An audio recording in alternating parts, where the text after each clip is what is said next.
Une championne du monde au NEC escrime, l'italienne de 29 ans Alice Volpi débarque dans la Cité des Ducs, un moyen de mettre aussi un coup de projecteur sur une discipline traditionnellement pourvoyeuse de médailles olympiques pour la France. On en parle avec David Buquet, bonjour. Bonjour. Directeur technique et maître d'armes justement au NEC. Alors, la présence de son compagnon au club depuis 2019, Daniele Garosso, a dû un peu vous aider quand même pour la faire venir. C'est exactement ça en fait, c'est vraiment une histoire de famille.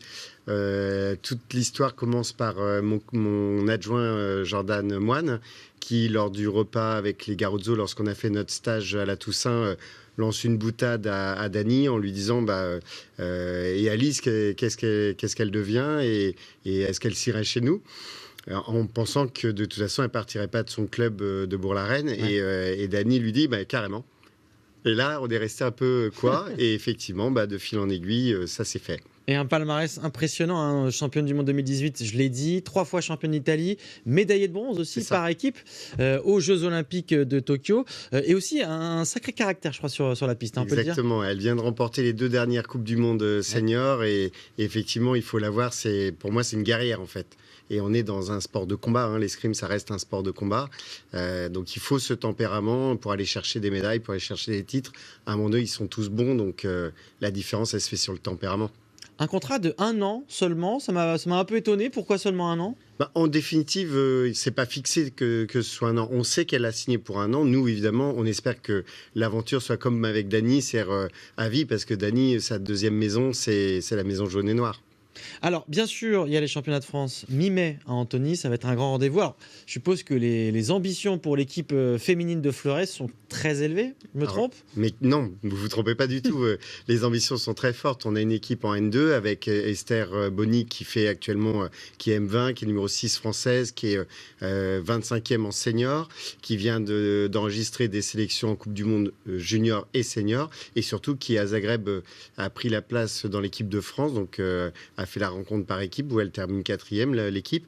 Et donc avec cette équipe, avec les autres filles de l'équipe, donc on a Shirley Josso, on a Lila Bréard qui est aussi en pôle avec Esther, et Alix Moine. On a l'ambition d'aller chercher une médaille, mais surtout d'aller chercher la montée en N1, et donc que nos 2 équipes, hommes et dames, soient en N1, donc une vraie parité au club.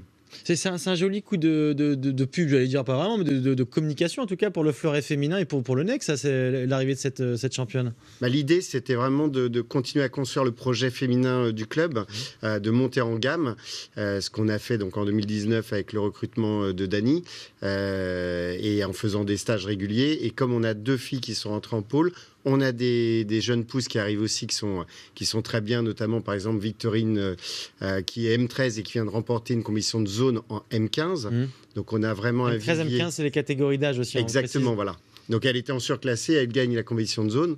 Donc après c'est que le début, il y a encore beaucoup de marche à avoir, mais on a vraiment maintenant l'ambition de pouvoir jouer sur les deux tableaux. C'est un sacré début d'année quand même pour le NEC, avec 3 sélections, je crois, internationales depuis le début d'année, même plus peut-être. Plus parce que on a 3 sélections avec les M17 à Cabriès, 2 filles et un garçon. On a Esther qui se sélectionne. On a Jordan Moine qui a fait le CIP, Dani bien sûr. Le début de saison, malgré les 2 années compliquées et le fait que le complexe Mangin-Beaulieu soit indisponible pour le moment, on reste avec ce haut niveau et cette ambition d'aller chercher encore plus de titres. Alors justement, il y a des compétitions qui sont prévues pour le moment au complexe Mangin. On espère que ce sera possible dans les prochaines semaines, dans les prochains mois. Juste une dernière question en quelques mots. On pense forcément aux Jeux Olympiques de Paris. Ça va arriver à très grands pas. C'est dans 2 ans et demi maintenant. Pour l'escrime, c'est un rendez-vous majeur. Pour un club comme Nantes qui se construit encore de jour en jour, c'est aussi très important. C'est en fait le plus important dans tous les sports olympiques. On sait qu'on va faire un bond après des Jeux Olympiques. Donc là, on a Paris, donc c'est chez nous. On a l'ambition à Nantes de pouvoir accueillir une équipe en base arrière avec Paris Terre de Jeux. Et du coup, si ça pouvait être l'équipe d'Italie, ce serait parfait, mais une autre équipe nous irait bien. Et ça permet de donner des étoiles dans les yeux des enfants et donc de les projeter vers l'avenir. Et vous pourrez demander à Daniele justement et à Alice pour l'équipe d'Italie. Merci beaucoup d'avoir été avec nous sur Télé Nantes. Une interview à retrouver sur telenantes.com.